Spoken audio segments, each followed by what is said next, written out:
urogenital. Funcionalmente, el sistema urogenital puede dividirse en dos componentes diferentes, el sistema urinario y el sistema genital. Anatómicamente, ambos se desarrollan a partir de una cresta mesodérmica común, el mesodermo intermedio. Sistema urinario. El sistema urinario está constituido por sistemas renales, sistema colector y sistema excretor.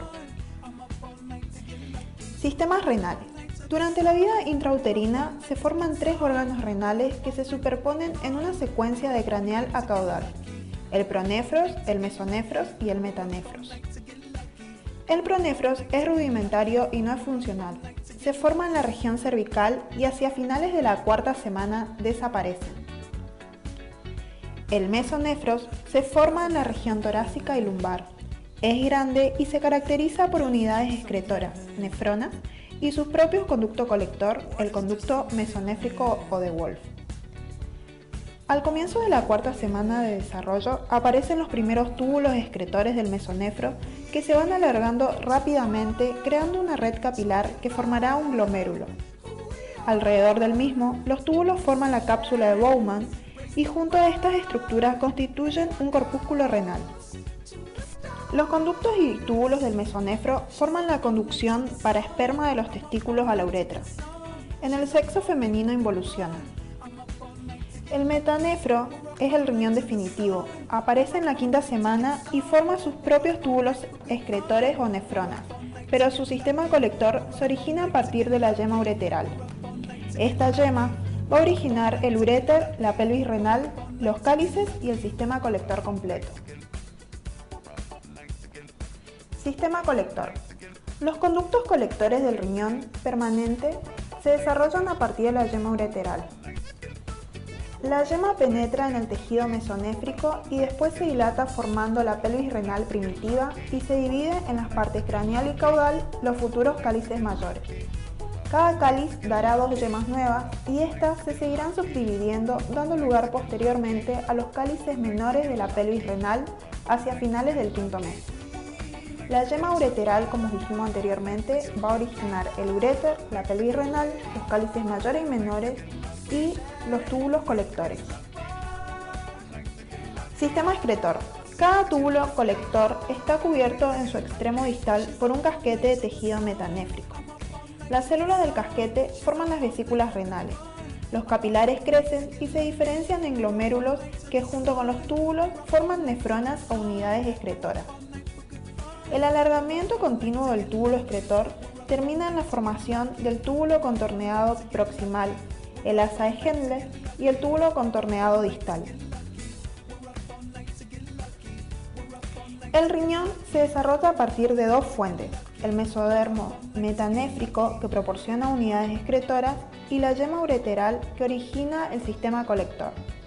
En el momento del nacimiento, los riñones tienen un aspecto lobulado, pero desaparece durante la infancia. Posición del riñón. La posición del riñón inicialmente se va a encontrar en la región pélvica y luego se va a desplazar hacia una posición más craneal en el abdomen. Este ascenso se debe a una disminución de la curvatura del cuerpo y al crecimiento de las regiones lumbar y sacra.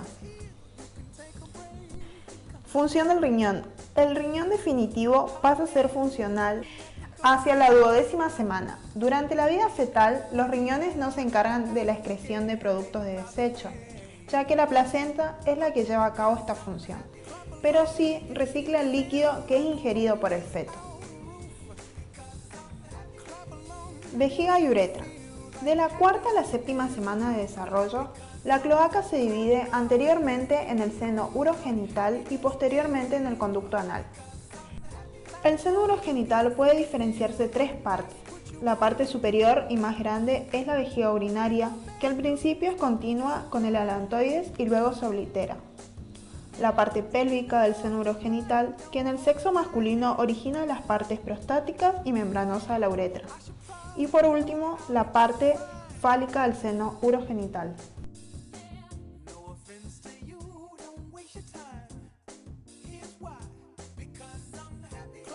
Sistema genital. El sistema genital consta de gónadas o glándulas sexuales primitivas, conductos genitales y genitales externos, Los tres componentes se someten a una etapa de indiferenciación en la que puede convertirse en un individuo de sexo masculino o en un individuo de sexo femenino.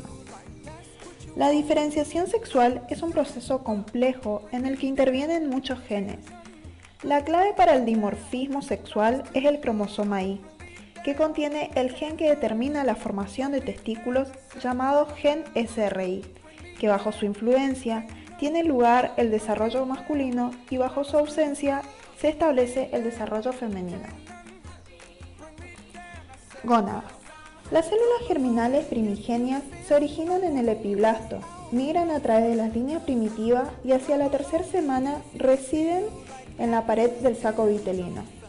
Durante la cuarta semana migran a lo largo del mesenterio dorsal del intestino posterior y llegan a las gónadas primitivas a comienzo de la quinta semana e invaden las crestas genitales en la sexta semana. Las gónadas no adquieren características morfológicas masculinas o femeninas hasta la séptima semana del desarrollo. Testículo. Si el embrión es genéticamente masculino, las células germinales primigenias llevan un complejo cromosómico sexual XY, bajo la influencia del gen SRY. Los cordones sexuales primitivos siguen proliferando y se introducen profundamente en las médulas para formar el testículo o cordones medulares, que se dividen y más tarde van a originar los túbulos de la red testicular. Durante el posterior desarrollo, los cordones testiculares son separados por la túnica albuginea. Los cordones testiculares se componen de células germinales primitivas y células subtentaculares o células de Sertoli. Las células intersticiales de Leydig se encuentran entre los cordones testiculares que durante la octava semana estas células son las encargadas de producir testosterona. Dichos cordones testiculares son sólidos hasta la pubertad y luego se forman los túbulos seminíferos. Ovario. En el embrión femenino existe una dotación cromosómica XX. Los cordones sexuales primitivos se disocian en grupos de células irregulares. Estos grupos ocupan la parte medular del ovario que más tarde desaparece. En la séptima semana se origina una segunda generación de cordones, los cordones corticales, que durante el tercer mes se van a dividir en grupos aislados de células. Los cordones medulares de la gónada involucionan y se forma una segunda generación de cordones corticales. Conductos genitales. El embrión masculino y femenino tienen dos pares de conductos genitales, los conductos mesonéfricos o de Wolff y los conductos paramesonéfricos o de Müller. Los conductos genitales del sexo masculino están bajo la influencia de hormona, la testosterona, que estimula el desarrollo de los conductos mesonéfricos, conductos deferentes de epidídimo, mientras que la MIS, producido por las células de Sertoli, en el testículo, causa la involución de los conductos paramesonéfricos, sistema de conductos femeninos. Conductos genitales en el sexo femenino. Los conductos paramesonéfricos son las principales en este sexo y pueden identificarse tres partes. La parte vertical craneal, que se abre en la cavidad abdominal, la parte horizontal, que atraviesa el conducto mesonéfrico, y la parte vertical caudal, que se fusiona con su homólogo en el lado opuesto. Con el descenso del ovario, las primeras dos partes se fusionan y forman la trompa uterina o trompa de Falopio, y las partes caudales se fusionan para formar la cavidad uterina. Vagina. Poco después de que la punta sólida de los conductos paramesonéfricos alcance el seno urogenital, se forman dos evaginaciones. Estas evaginaciones, los bulbos senovaginales proliferan y forman una sólida placa vaginal. Hacia el quinto mes, la excrescencia vaginal se halla canalizada por completo. La vagina tiene un origen doble, la parte superior que procede de la cavidad uterina y la parte inferior derivada del seno urogenital. La luz de la vagina permanece separada de la del seno urogenital por una fina placa de tejido, el himen. Genitales externos, etapa indiferenciada. Durante la tercera semana del desarrollo, las células del mesénquima migran alrededor de la membrana cloacal para formar un par de pliegues cloacal. Caudalmente, los pliegues se subdividen en pliegues uretrales, en posición anterior y en pliegues anales en posición posterior. A cada lado de los pliegues uretrales se hace visible las protuberancias genitales que formarán las protuberancias escrotales en el sexo masculino y los labios mayores en el sexo femenino. Genitales externos en el sexo masculino. El desarrollo depende de andrógenos secretados por los testículos fetales y se caracteriza por un rápido alargamiento del tubérculo genital, que se denomina falo. Durante este alargamiento, el falo tira de los pliegues uretrales y forma las paredes laterales del surco uretral. Este surco se extiende pero no alcanza el glande, que es la parte más distal. El revestimiento epitelial del surco forma la placa uretral. Al final del tercer mes, los dos pliegues uretrales se cierran sobre la placa uretral de manera que forma la uretra peniana. Las protuberancias genitales conocidas en el sexo masculino como protuberancias escrotales se originan en la región inguinal y forman la mitad del escroto. Genitales externos en el sexo femenino. Los estrógenos estimulan el desarrollo de los genitales externos en el sexo femenino. El tubérculo genital se alarga solo ligeramente y forma el clítoris. Los pliegues uretrales no se fusionan como en el sexo masculino, sino que se convierten en los labios menores. Las protuberancias genitales se agrandan y forman los labios mayores. El surco urogenital es abierto y forma el vestíbulo. Descenso de los testículos. Hacia el final del segundo mes, el mesenterio urogenital une el testículo y el mesonefro a la pared abdominal posterior. No está del todo claro qué factores controlan el descenso al testículo. Normalmente, los testículos alcanzan la región inguinal aproximadamente a las 12 semanas de gestación.